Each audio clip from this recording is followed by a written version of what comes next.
बिस्मिल्लाहिर्रहमानिर्रहीम। अस्सलाम वालेकुम नाज़रीन कराम, मैं हूं मखदूम शहाबुद्दीन और आप देख रहे हैं मेरा फेसबुक और यूट्यूब चैनल।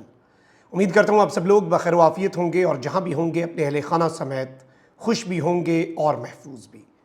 नाज़रीन कराम, एक जानिब तो जनाब काजी फ़ाइज़ ईसा साहब आज बरोज़ 19 जुलाई 2024 जुम्मे का दिन है, बाद अज़ नमाज जुम्मा सुप्रीम जुडिशल काउंसिल के इजलास में एडहॉक जजेस की तैनाती करने वाले हैं। लेकिन इस सब में एक ऐसी खबर आई है जो कि काजी फ़ाइज़ ईसा साहब की जो बाज़ाब्ता तौर पर अगर आप ये कहा जाए कि विकेट अब सुप्रीम कोर्ट से गिर चुकी है और काजी फ़ाइज़ ईसा साहब हकीकी मानों में पहला बड़ा धचका काजी फ़ाइज़ ईसा साहब को वो था जिसमें 8-5 का फैसला आया। लेकिन अब अगर कहा जाए कि उस धचके से भी बड़ा धचका और काजी फ़ाइज़ ईसा साहब के लिए अब तक का सबसे बड़ा सरप्राइज एक इजलास हुआ है, उस इजलास की अंदरूनी कहानी में आपके सामने रखूंगा और किस तरह से ये इस हुकूमत और इस निज़ाम के लिए एक बहुत बड़ा दर्द सर है और अब तक का सबसे बड़ा चैलेंज है। इस एस्पेक्ट से भी इस पॉइंट को देखेंगे और इसे डिस्कस करेंगे। साथ ही साथ मेरे पास लाहौर हाई कोर्ट से भी एक बड़ी अहम तरीन डेवलपमेंट है, क्योंकि लाहौर हाई कोर्ट के हवाले से यह बताया जा रहा है कि कल chief election commissioner Sikandar Sultan Raja जाकर मिले लाहौर हाई कोर्ट की चीफ जस्टिस आलिया नीलम साहिबा से। उस मुलाकात के हवाले से बहुत से सवालात हैं, क्योंकि पूरे का पूरा इलेक्शन उस एक नुक्ते पर टिका हुआ है जो कि पंजाब के इलेक्शन ट्रिब्यूनल्स का है। और जस्टिस आलिया नीलम साहिबा जिन्हें काजी साहब लाए तो हैं, लेकिन अब जो खबर है वो काजी साहब के लिए कोई ज़्यादा अच्छी नहीं है। यानी काजी साहब को दो बड़े महाजों पर दो बड़ी शिकस्तों का सामना करना पड़ा है इन द लास्ट 24 आवर्स। लेकिन जो सुप्रीम कोर्ट में कल के इजलास की कहानी है, जिसमें 4 लोग टोटल थे,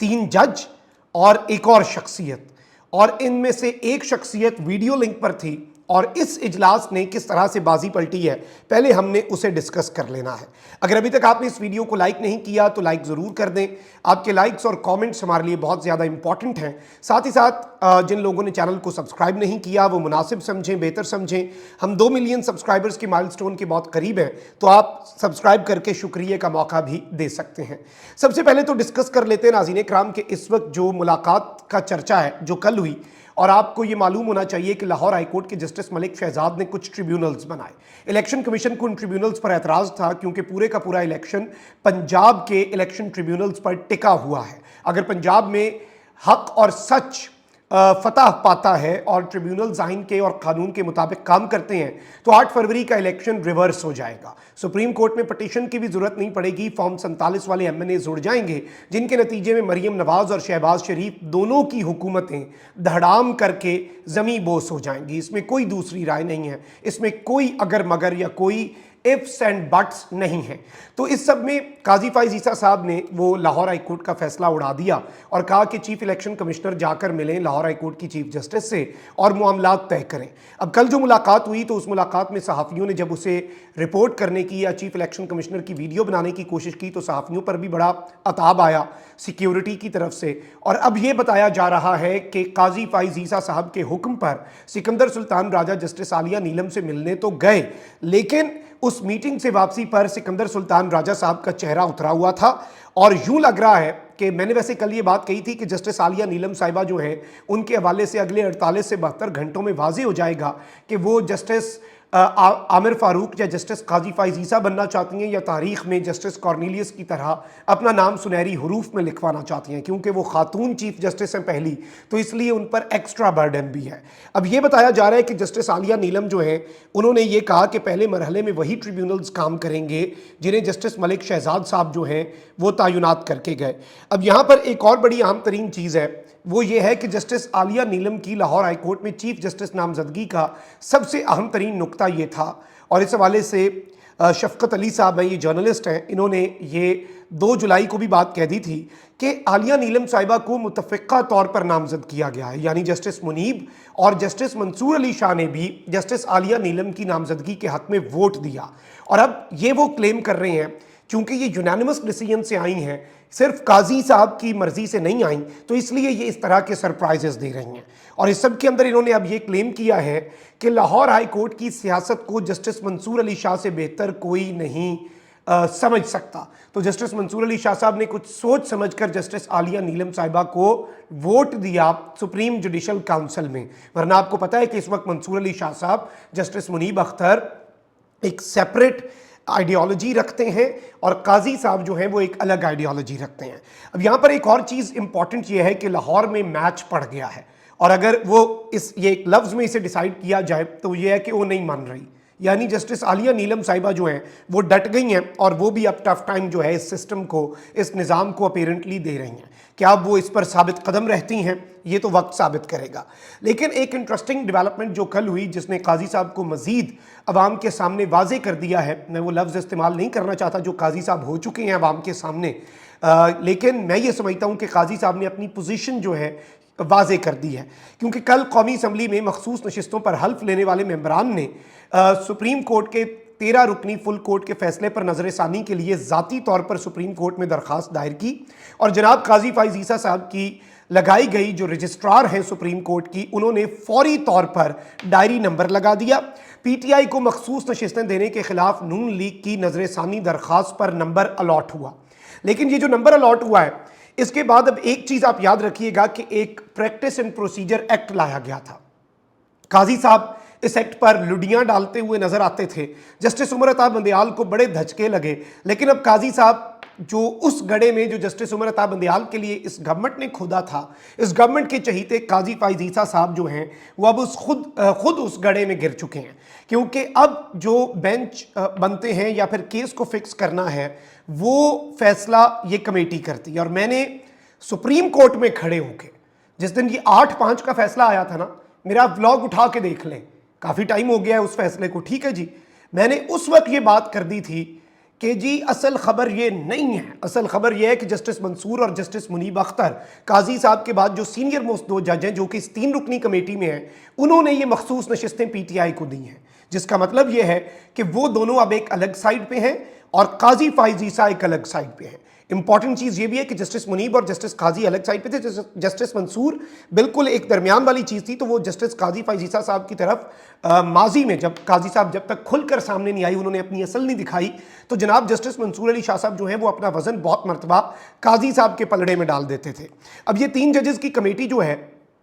इसने कल एक इजलास किया और इस इजलास के अंदर जस्टिस काजी फाइज ईसा और जस्टिस मंसूर अली शाह साहब जो हैं ये फिजिकली प्रेजेंट थे। सुप्रीम कोर्ट में एक तो छुट्टियां जो हैं जजेस की, ये तो अच्छी बात है कि छुट्टियां कम कर दी गई हैं, तकरीबन 1 महीने की गर्मी की छुट्टियां जजेस की कर दी गई हैं, और उसमें भी जजेस जो हैं वो काम नहीं छोड़ते, बल्कि वो अपने अपने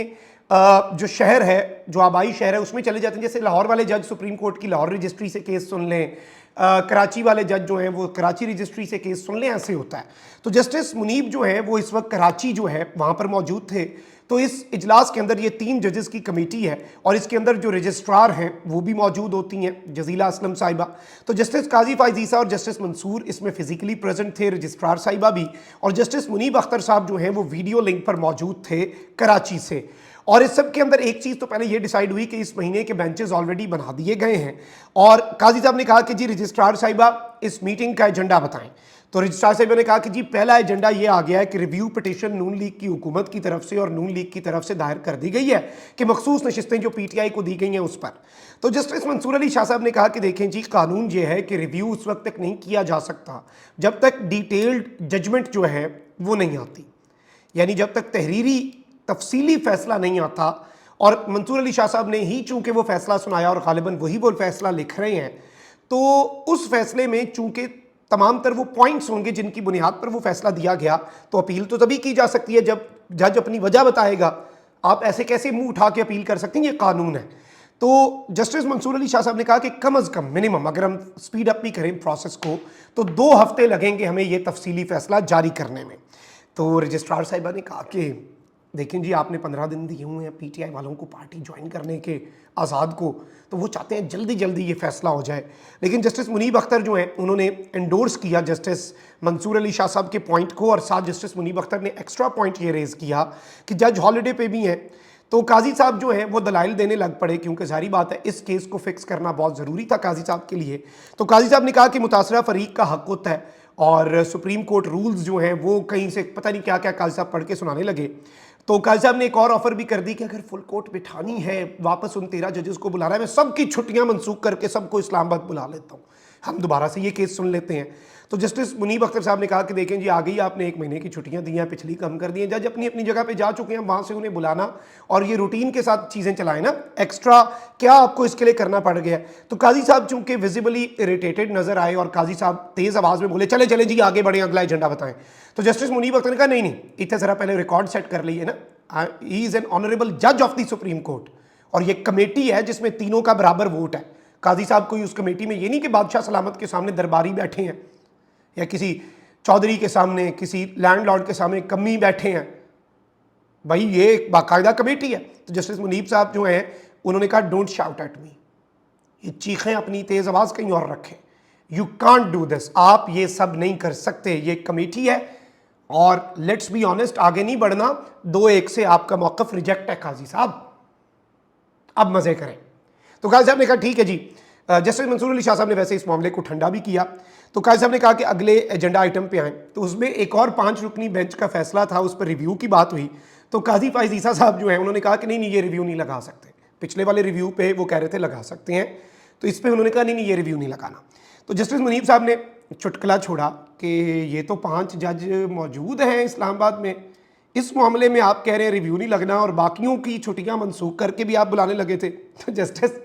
मुनीब जो है उनके चेहरे पे एक बड़ी सी स्माइल आ गई, उन्होंने ये जो पॉइंट मारा काजी साहब को। तो at the end of the meeting Qazi साहब किसी बच्चे की तरह नाराज़ हो गए कि मैं नहीं खेलता। तो काजी साहब ने अपनी राय नहीं दी। तो जस्टिस मंसूर अली शाह साहब जो कि बड़ी दरमियान में बड़े देखभाल की चीज़ें लेके चल रहे हैं, तो जस्टिस मंसूर अली शाह साहब ने कहा कि काजी साहब आप नाराज़ क्यों हो रहे हैं, कमेटी है, अगर हम दोनों ने एक साइड का फैसला दे भी दिया है तो आपका हक है कि आप अपनी राय दें, और बल्कि आप अपनी राय को डिसेंटिंग नोट या फिर मिनट्स ऑफ द मीटिंग तो लिखे जा रहे हैं, रजिस्ट्रार लिख रही हैं, आपका नुक्ता तो आ जाए, या फिर आप एक इख्तलाफी नोट लिख दें कि आपको हमारी इस कमेटी के अंदर हमारे फैसले से कोई एतराज़ था। अब जी चीखें जो है ना वो बुलंद हो चुकी हैं।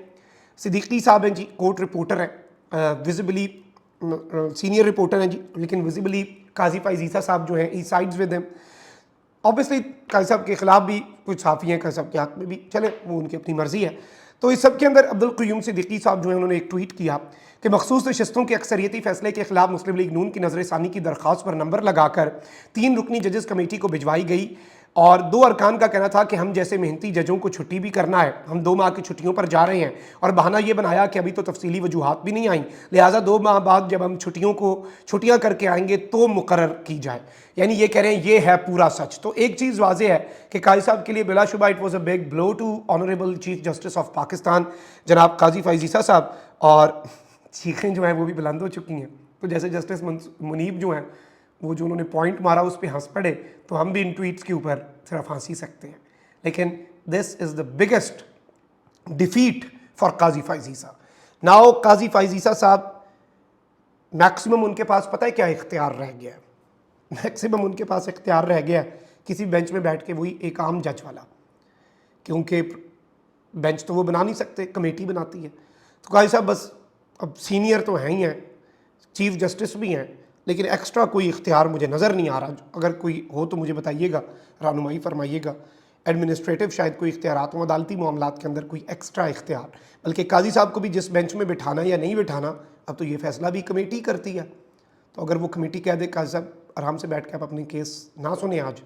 तो काजी साहब कुछ नहीं कर सकते। कानून है ना, आइन आइन आइन, कॉन्स्टिट्यूशन कॉन्स्टिट्यूशन कॉन्स्टिट्यूशन, ये राग लापा जाता था, तो अब मज़े लें इसके। अपना बहुत ख्याल रखें। अल्लाह निगहबान, पाकिस्तान जिंदाबाद।